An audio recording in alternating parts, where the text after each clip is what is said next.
I don't hate Demetrious Johnson, but I hate the fact that he has something that belongs to me and that I should have already.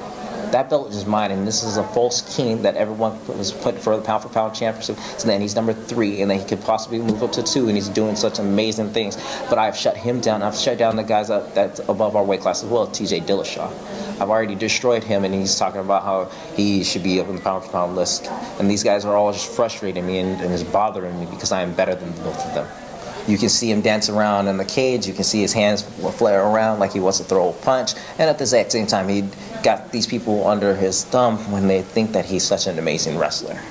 Demetrious Johnson isn't a really amazing wrestler. He's just very good at what he does, and that's to distract you from his lack of knowledge of wrestling.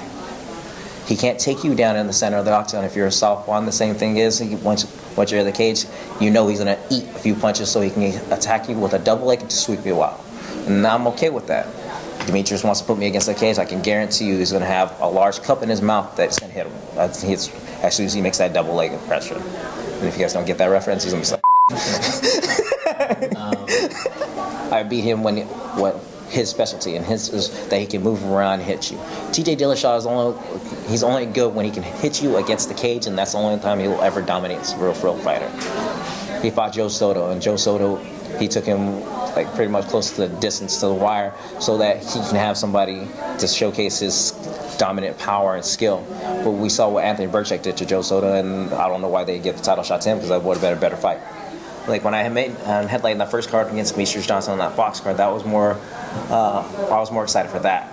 I know that sounds really kind of like, I don't know the word to say, but it seems like I'm downplaying it. But I already dealt with being a main event. I know what it feels like to fight for a title, and I did it on a larger scale than what this one's probably going to be. I had 7.7 million viewers watching me fight Demetrious Johnson for the first time in my life, and I was like a kid in a candy store. I was so lost in the moment. I couldn't believe what was going on, and I was just trying to just live it. And I did. I lived that moment, and I watched my opportunity to become a champion just slip away my fingers, because I didn't choose to become a champion at that time in my life. And now I am becoming a champion, and I want to prove to everyone that I did win that first fight, and that I can go ahead and do what I've been saying to everybody in the entire whole time of my fight career, that I'm going to hold titles in 3 different weight classes, and I'm going to be a 3-fight king and dominate the world.